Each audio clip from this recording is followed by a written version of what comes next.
les images sont plus que choquantes. Ce qu'on a vu, il y a même une gare qui a été incendiée. Une gare routière qui a été incendiée. Des barricades un peu partout. On aurait cru, quand vous voyez les images, vous avez l'impression que ce n'est vraiment pas le Sénégal qu'on a connu il y a 2-3 ans.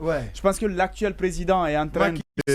Il fait courir un risque énorme au pays. Ce bras de fer avec Sonko, malheureusement, quand on suit un peu la lecture faite par, en tout cas, les médias sénégalais dans l'opinion, on est en train d'utiliser.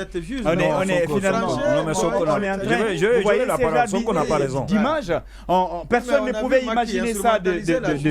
Oui, mais pour ce cas-ci là, je connais très bien. L'année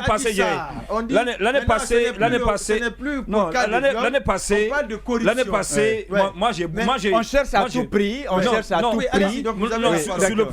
Sur le plan sentiment, j'ai beaucoup d'affection pour eux parce que l'année passée j'étais à Bignona, c'est l'invitation des proches de Sonko. Alors, mais là, pour le cas, cette fois-ci, il faut qu'on se dise la vérité. Vous avez été convoqué, on vous a demandé de venir répondre à la justice. Vous dites que vous allez répondre, mais sauf que vous veniez par caravane. Il a organisé une caravane de chez lui. Qu'est-ce qui est interdit? Mais attendez. Est-ce que la loi interdit? Non, mais attendez. Mais on vous dit, mais attendez. Non, attendez. Attendez. Sonko n'est pas comme toi, n'est pas comme moi. Ce n'est pas un citoyen. La question n'est pas. Est-ce que. Oui, non, d'accord. On vous a dit de répondre. Mais venez répondre tranquillement. Mais c'est fait à dessein. Il dit qu'il vient. Ces militants décident de l'accompagner. De l'accompagner. Il ne peut pas dire à ces militants de j'imagine que ce n'est pas ces arguments que le procureur a utilisés. Non, c'est pas ça. Non, c'est pas ça. Vous voulez déstabiliser. Ça passe pas. Mais vous ne pouvez pas me déstabiliser. Je dis encore, je persiste et je signe et je maintiens ma position. Ce que je dis, ça n'engage comme moi. Alors, c'est décevant lorsqu'on vous dit de venir répondre à la justice. Vous êtes appelé à diriger le Sénégal demain. Moi, je ne reviens pas pour dire Macky, 3e mandat. On le sait que lui aussi, il va tenter. Il va échouer. Là où Abdoulaye Wade a échoué Abdou Diouf, il ne va pas réussir, lui, Macky Sall. Mais pour le cas Sonko, je pense que quand on vous dit de venir répondre, venez répondre tranquillement. Vous êtes appelé à diriger le Sénégal demain. Il faut de bons exemples. C'est la même chose qu'on dit à nos leaders ici, à Selou, à Sidia, tous les jours. Quand vous êtes censé appeler demain à diriger un pays, il faut commencer quand même à donner de bons exemples. C'est le cas de Sonko. On ne le souhaite pas. Si on avait eu le temps, Marouane est convoqué, on serait tous allés l'accompagner. C'est clair. Non, je termine. Mais chacun allait prendre sa voiture pour aller. Chacun allait prendre sa voiture pour aller, pas pour faire un convoi quand même. D'accord. Chacun allait prendre sa voiture pour y aller. Mais pas pour faire un convoi, pas pour faire une caravane. C'est fait à dessein parce qu'il sait que quand il se soulève, quand il se lève, les gens vont l'accompagner. C'est celui-là. Vous dites qu'on veut vous déstabiliser, mais c'est vous qui voulez déstabiliser les autres. Je dis en tout cas, moi le jour, je ne souhaite pas le jour. Une affection pour ce pays frère, le Sénégal. Mais laissez les autres aussi donner leur point de vue. Moi, je suis sénégalais. Allez-y. Donc, je vais dire quelque chose. C'est que si un citoyen est convoqué, d'abord, je vais dire que ces arguments de Ndoye, c'est parce que peut-être qu'il n'a pas accès au dossier.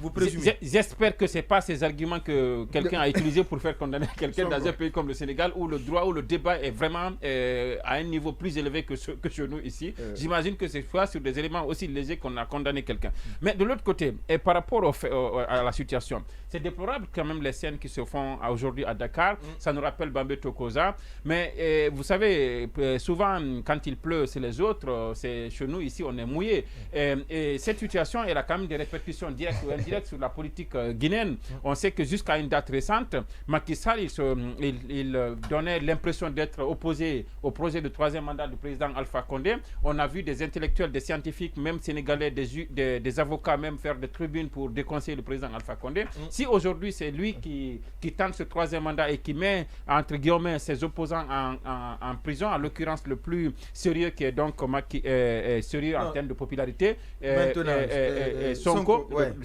ça pose des débats. Mais de l'autre côté, Ousmane Sonko.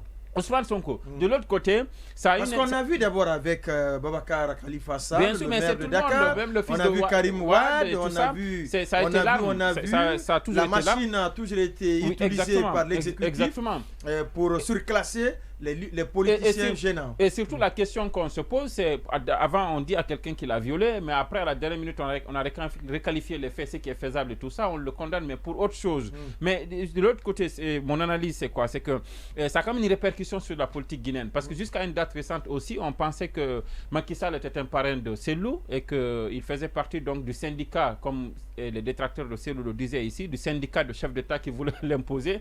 Mais avec cette situation, c'est quand même très gênant. C'est quand même très gênant parce que ce serait difficile de dire au CNRD, pour Macky Sall, n'emprisonnez pas Cellou parce que vous savez qu'il va venir au pouvoir, alors que lui, il emprisonne celui qui est censé, celui qui est vu comme étant son futur successeur. C'est quand même, ça affaiblit quand même cette ligne-là, ça affaiblit aujourd'hui le soutien de Cellou à l'international parce que ça rend le discours de Macky Sall de moins en moins audible. Même s'il renonçait à son 3e mandat et qu'il laissait quelqu'un de son camp émerger pour être candidat, mais le fait d'avoir créé une situation aujourd'hui qui envoie son camp en prison, ça peut affaiblir un peu son puisque l'invité est déjà là, on va aller très rapidement.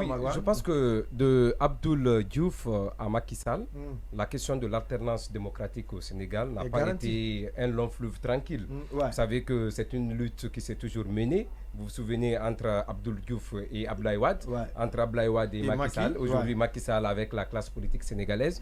Je pense que de ce point de vue, il n'y a pas... Pourtant, il a toujours été garanti. Oui, il n'y a... Non, vous savez, tout ça, ça provient de la complexité du droit constitutionnel. Vous savez, le droit, ce n'est pas une question fermée, c'est un débat d'intellectuels et cela repose souvent sur des arguments. Mais ce que je veux dire sur les conséquences, certainement, de cela, comme l'a rappelé tout à l'heure Mbonnet, quand ça pleut au Sénégal, ça mouille en Guinée.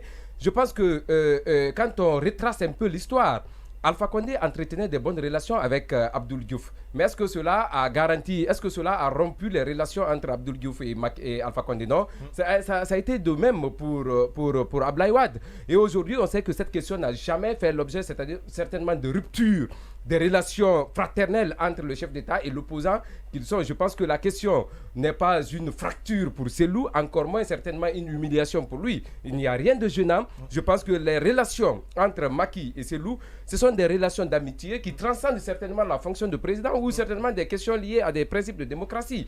Et ce qu'il faut comprendre aussi, en d'autres termes, ce que je vais dire, il y a eu des chefs d'État qui sont dans des pays de démocratie les plus modélisés ou les plus modélisants, mais qui ont toujours entretenu des relations avec des chefs d'État qui sont accusés d'être de dictateurs.